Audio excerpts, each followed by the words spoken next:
Mesdames, Messieurs, bonjour et bienvenue à votre magazine Rendez-vous médical. Rendez-vous médical, vous le savez certainement, c'est une émission qui vous parle de problèmes de santé que connaît la République démocratique du Congo. Et parmi ces problèmes, il y a le problème des hémorroïdes, ces sensations des brûlures, des démangeaisons dues à quoi et comment se prévenir des hémorroïdes. Nous allons en parler aujourd'hui avec le docteur Michel Ouahi. Il est anesthésiste et réanimateur à la clinique Ngaliema. Bonjour docteur. Bonjour Madame Clarisse. Et comment vous allez? Très bien, merci. Docteur, dites-nous, c'est quoi les hémorroïdes? Bon, merci pour l'occasion et l'opportunité que vous nous offrez pour pouvoir informer les téléspectateurs et les auditeurs, n'est-ce pas, de la RTGA. Oui. Et je profite de cette occasion pour remercier aussi le patron de la RTGA pour la confiance. En fait, vous savez, nous parlons d'un sujet qui est très délicat parce que c'est pratiquement un tabou dans d'autres contrées et on en parle très peu. Mais aujourd'hui, nous prenons notre courage parce que cette mission, elle est une mission comme on pourrait appeler suicide parce qu'il faut parler des choses dont les gens en parlent presque pas. C'est ça. Vous voyez? Alors, parce que ça touche à l'intimité aussi et c'est la raison pour laquelle très peu de gens consultent les médecins. Et ils laissent évoluer les maladies jusqu'à la stade de complication et pourquoi pas à mourir alors qu'on voilà. ne devait pas. Nous en parlons parce que c'est une maladie fréquente aussi en RDC. En effet, parce que si je dois vous dire que, avant de vous dire ce que c'est l'hémorroïde, dans d'autres contrées, par exemple en France, à partir de 50 ans, c'est un homme sur deux qui fait la maladie. Oui. Vous comprenez? Oui. Donc la proportion est égale entre les deux sexes, c'est-à-dire la femme et l'homme. C'est la même chose, mais au-delà de cet âge-là. C'est pour vous dire que les jeunes, les bébés, tout ça sont épargnés. Mais ça dépend aussi des habitudes alimentaires et ainsi de suite, telles que nous aurons à les développer. Bon, les hémorroïdes en soi, c'est quoi? C'est-à-dire, tout le monde peut avoir des hémorroïdes. Mais faire la maladie hémorroïdaire, ce n'est pas donné à tout le monde. Parce que les hémorroïdes, comme on dit, la maladie hémorroïdaire, c'est une dilatation des veines du plexus, n'est-ce pas, hémorroïdaire. Ça dit quoi? Ça dit, vous avez, selon l'anatomie de l'anus, oui. Vous avez, il y a deux réseaux. Il y a un réseau interne et externe. Et dans ces réseaux, vous trouvez des vaisseaux, principalement des veines, qui peuvent se dilater et donner lieu à ce qu'on appelle la maladie hémorroïdaire. Alors vous comprenez par là que quand on parle, par exemple, du réseau interne, là, ça va déboucher sur l'hémorroïde interne, les hémorroïdes internes plutôt. Et quand, dans ces images. Voilà, quand ça concerne, comme vous voyez cette image-là, ce qui est orange au milieu, c'est pratiquement la lumière, le côlon, et l'anus qui est l'aboutissement, bien sûr. Et de part et d'autre, vous voyez les sphincters qui viennent là pour prendre, mais tout ce qui est bleu, c'est ça les veines. C'est ça les veines, c'est ce qui provoque l'hémorroïde. Alors ce qui est au-dessus, ce sont des veines internes qui sont à l'origine, n'est-ce pas, des hémorroïdes internes. Et ce qui est juste au niveau du canal de l'anus même, au niveau de sous-cutané, c'est bleu aussi, c'est-à-dire que ce sont des veines qui peuvent donner lieu aussi à des hémorroïdes qu'on appelle externes et qu'on peut voir à l'œil nu. Docteur, dites-nous, finalement, c'est dû à quoi les hémorroïdes? Bon, en fait, les hémorroïdes, c'est quoi? Il y a deux mécanismes qui peuvent expliquer, et dans ces deux mécanismes, vous trouverez maintenant les causes de ces hémorroïdes-là. Il y a d'abord un mécanisme qu'on appelle tout à fait, c'est-à-dire un mécanisme vasculaire, parce qu'ici, on parle des veines, un mécanisme vasculaire, c'est-à-dire, cela est dû à une augmentation de pression au niveau des veines. Alors, qu'est-ce qui arrive? Les veines, les problèmes, justement, c'est-à-dire que vous empêchez ces veines-là de se vider normalement, de circuler, de faire circuler le sang normalement. Vous voyez, alors la pression augmente en ce moment-là. Alors, dans le système, au niveau de l'anus, là où normalement ça ne passe pas. C'est le cas que vous pouvez trouver en cas de grossesse, parce qu'une grossesse qui est au début ne peut pas donner lieu à des hémorroïdes, mais c'est à partir du deuxième trimestre que vous pouvez avoir des hémorroïdes en ce moment-là, parce que le volume de la grossesse devient tellement important que ça comprime alors les veines. C'est-à-dire que les veines qui sont intéressées, vous avez la veine cave et les veines portes. Vous voyez?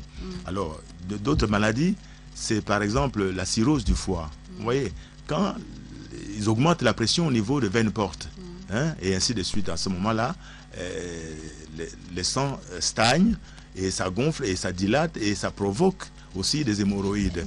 Et puis aussi, n'oubliez pas, la constipation. La constipation donne également dans ces mécanismes-là ce qu'on appelle les hémorroïdes, c'est-à-dire que en augmentant la pression, parce qu'il y a des gens, quand il va pour faire la défécation, eh bien on l'attend à 2 km en train de crier. Vous voyez, tout ça, c'est pour ça, quand ça augmente la pression qui est au niveau de la veine et ça dilate les veines hémorroïdaires. Voilà. Dans ces cas-là, docteur, on sent une sensation des brûlures de foie, oui, c'est-à-dire que ça, ce sont des signes. Les signes à partir desquels un malade peut ressentir et aller voir le médecin. C'est quoi? Parce que vous avez généralement les démangeaisons, comme vous appelez, les pleurites aussi, c'est la même chose. Vous pouvez avoir aussi la douleur, hein, mais la douleur n'est pas nécessairement dans tous les cas. C'est quand peut-être ça évolue on peut voir la douleur.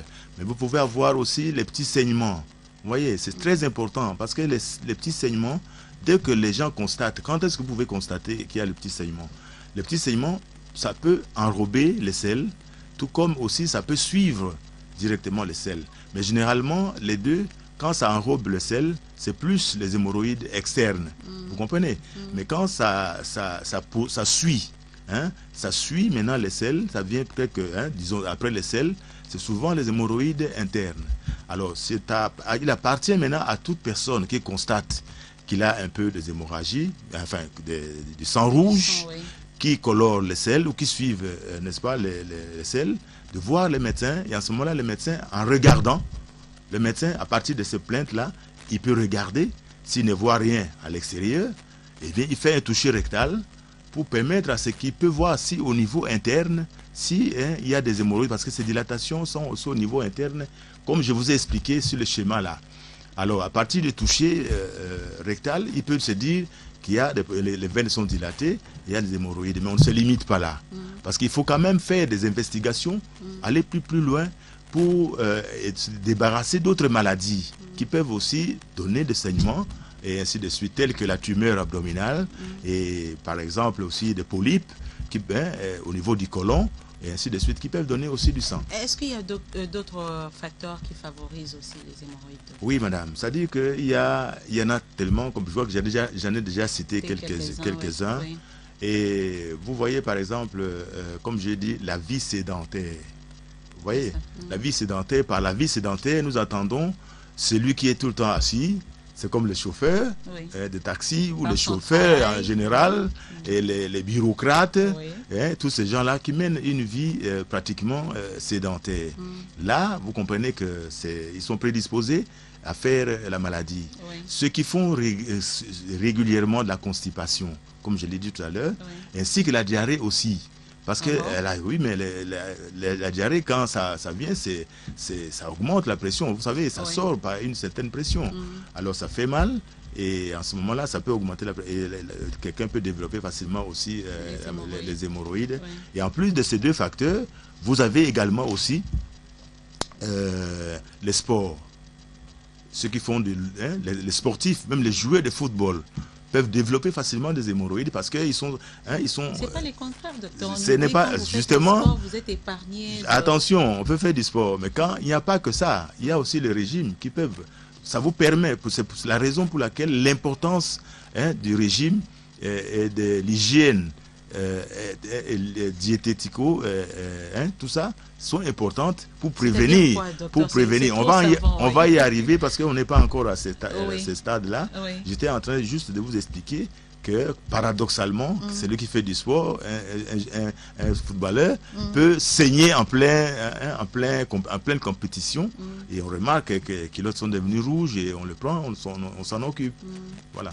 Est-ce que, docteur, vous pouvez nous parler des complications des hémorroïdes? Au cas où ils ne sont pas soignés, qu'est-ce que ça peut arriver à la personne qui en souffre? Bon, généralement, quand on néglige, vous comprenez? Les hémorroïdes en soi, ce sont des maladies bénignes. Quand je dis bénigne, c'est-à-dire que ça se soigne et ça se guérit. Mais quand on n'arrive pas à à se faire soigner parce que j'ai fait allusion au sujet qui est tabou chez certaines personnes. Ils sont gênés d'aller s'exhiber chez les médecins parce que regarder quelqu'un dans de pareils endroits, il faut en avoir le courage pour accepter que le médecin, et pourtant c'est son travail. Parce qu'à l'hôpital, même il y en a qui n'ont même pas la peine de regarder quelle est la couleur de leur selle. Comment les selles sont, parce qu'il ne suffit pas seulement d'avoir des démangeaisons, vous pouvez en avoir aujourd'hui, demain ça part, ok. Mais quand ils ne prêtent pas attention et que la maladie évolue, qu'est-ce qu'on peut constater? On peut voir que ces malades sont prédisposés à faire des grandes hémorragies. Vous comprenez? Oui. Et les grandes hémorragies, vous comprenez les complications de ces hémorragies-là.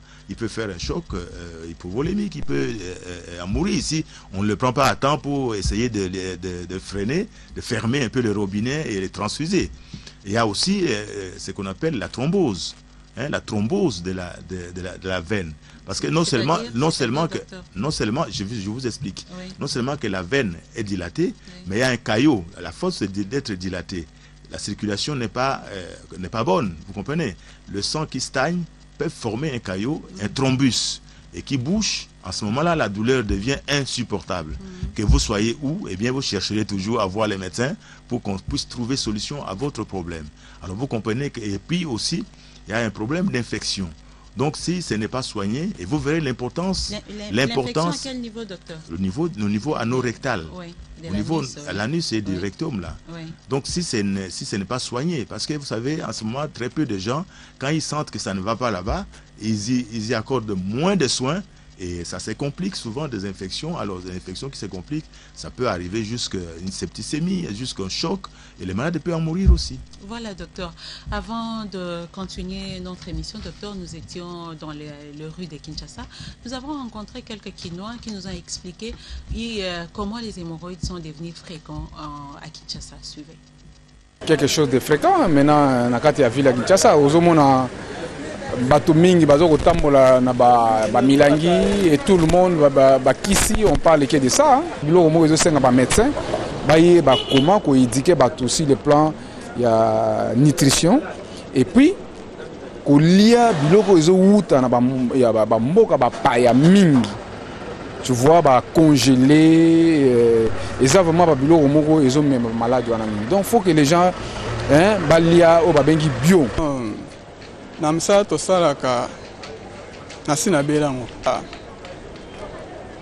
ba kisi ba tangawis bon na ba kola ba biloko supu akisha so vraiment soki mutu atambolite donc yangolia te yangonde omoni esengi ke tous les mutu fallait abimaka kwazoa eloko kolia mais soki ozobima fallait oluka oliaka biloko surtout ya supu ba madesu ba nini éviter ba biloko neti ba kwanga na dendo yango nde vraiment epesaka maladie wana ni. Je suis victime des hémorroïdes. Le médecin m'avait prescrit quelques suppositoires, mais c'est juste un calmant. Mais il m'a conseillé de respecter le régime alimentaire. Pour éviter les hémorroïdes, il faut beaucoup consommer les légumes. C'est vraiment ce que recommandent la plupart de nos médecins. Je suis un véritable consommateur de légumes. Je n'aime pas les vivres frais. Sous d'autres cieux, le légume c'est un aliment précieux.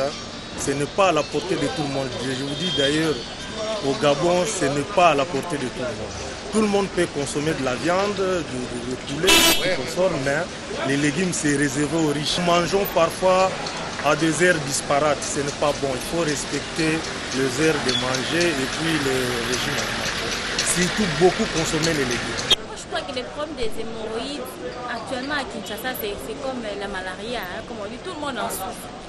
Les gens font les pieds à de longues distances, les gens mangent mal, souvent les gens consomment les secs trop, parce que tout le monde est à la quête de la survie. Il n'y a pas vraiment le temps de faire une bonne sauce là, ou bien la bonne sauce coûte un peu trop cher dans les restaurants, sauf dans les restaurants de fortune. Là au moins vous allez voir, il y a des restaurants qui vendent à vil prix. Mais en tout cas, je crois que même les riches aussi en souffrent. Parce que quelqu'un qui travaille trop, on lui dirait que tu as l'hémorroïde parce que tu restes trop longtemps devant la machine. Quelqu'un qui marche trop à pied parce que tu n'as pas assez d'argent pour payer les transports. Voilà, nous revenons sur ces plateaux. Docteur, une réaction? Bien sûr, mais la jeune dame a très bien parlé. Je pense qu'elle est assez cultivée pour comprendre ce que c'est l'hémorroïde, mais elle a dit de certaines vérités. Parce que vous voyez, quand les gens ne mangent pas bien, ils peuvent développer l'hémorroïde, et surtout les baladeurs. Vous comprenez? Parce que quelqu'un, vous comprenez, c'est-à-dire quand il parle de baladeurs, c'est un peu différent des gens qui mènent une vie sédentaire. Parce que c'est l'inverse, comme je vous ai parlé des diarrhées et des constipations. Oui. Vous voyez les deux événements contradictoires qui peuvent aussi aboutir à ces trucs-là. Mais là où on n'est pas d'accord, quand elle dit que ça ne se soigne pas et que c'est devenu pratiquement une maladie chronique parce qu'on ne guérit pas. Je pense que c'est là où il y a une erreur, parce que les hémorroïdes constituent effectivement, comme je l'ai dit, des maladies bénignes. Et quand ils sont pris en charge, à temps, oui. Eh bien, on a guéri. On a guéri. Et puis, on oublie. Parce qu'en ce moment-là, on prend les mesures diététo-hygiéniques en considération. Et je pense qu'on ne peut plus refaire la maladie dès qu'on sait, on connaît les rouages un peu de cette maladie-là, madame. Docteur, dites-nous alors comment soigner les hémorroïdes. Bon, en fait, pour soigner les hémorroïdes, je pense que la première précaution, c'est celle qui consiste, autant aussi pour ceux qui préviennent, hein, ceux qui ne veulent pas tomber, hein, pour ceux qui ne veulent pas souffrir de l'hémorroïde. C'est quoi? Ce sont des mesures hygiéno-diététiques, c'est-à-dire l'hygiène et les manger. Vous comprenez? C'est-à-dire l'hygiène et à manger. Oui. On ne mange pas n'importe quoi. Enfin, il faut manger, mais comment manger? L'hygiène, qu'est-ce qu'il faut faire? L'hygiène, ça consiste à quoi? Oui. Ça consiste à ce qu'à chaque fois que quand quelqu'un va à selle, il doit nettoyer correctement son anus. Parce qu'il ne faut pas laisser des débris de saleté. Vous savez tout ce que l'organisme élimine. C'est pas un tabou, nettoyer correctement, c'est-à-dire avec un papier hygiénique? Ça ne suffit pas. Il faut aussi aller laver à l'eau avec du savon et des savons antiseptiques. Voilà, c'est ce qui est recommandé. Nos frères musulmans ont raison. Mais peut-être, mais est-ce que les musulmans les font avec de l'eau courante? Est-ce que l'eau abondante, ça c'est un point de grande interrogation parce que je ne suis pas musulman. Mais je vois souvent les musulmans avec une cafetière et je ne sais pas si ça suffit pour faire tout ça. Bon bref, ça je n'entre pas dans leur culture. Oui, on parlait de l'hygiène, oui. On parle de l'hygiène, c'est-à-dire que c'est ça, il est important que les soins locaux soient faits correctement parce que ça va vous éviter les infections, ça va vous éviter les complications que nous avions données en cas d'hémorroïdes. Non seulement les soins, mais il y a aussi l'hygiène. C'est-à-dire quoi? On recommande aux gens, comme a dit cette jeune dame-là, il faut boire beaucoup d'eau. Il faut manger, mais pas des histoires constipantes. Il faut manger, c'est-à-dire quoi? Il faut manger beaucoup de légumes, hein? Beaucoup de légumes et beaucoup de fibres. Parce que ces fibres-là, c'est comme le fumbo, par exemple. Vous comprenez? Quand vous mangez, ça vous donne, en buvant beaucoup d'eau, ça vous donne un volume de sel suffisante et assez molle pour pouvoir passer facilement. Au lieu de... Tout ça, c'est pourquoi? C'est pour éviter la constipation et éviter également aussi la diarrhée. Parce que ces deux événements contribuent au développement de cela. Voilà, ce sont les mesures, hein, d'une façon... bref, assez bref, parce que le temps aussi, ce qu'il faut faire. Mais en ce qui concerne d'autres attitudes thérapeutiques, il y a aussi le traitement médical. Hein? Ce traitement médical consiste à quoi? Consiste à ce que parce que quelqu'un qui se présente et qu'on constate, on diagnostique qu'il a des hémorroïdes, on lui donne des médicaments sous forme de suppositoire, sous forme, je ne peux pas vous dire les noms des médicaments, et sinon je vais accentuer, sinon je vais favoriser l'automédication. Docteur, sans vous arrêter, les gens disent que c'est plus la médecine traditionnelle qui soigne les hémorroïdes. Bon, est-ce qu'ont-ils fait des études comparatives pour pouvoir déduire que... Un peu des tangaous ici, un peu des suppos Attention, le tangaous n'est pas recommandé.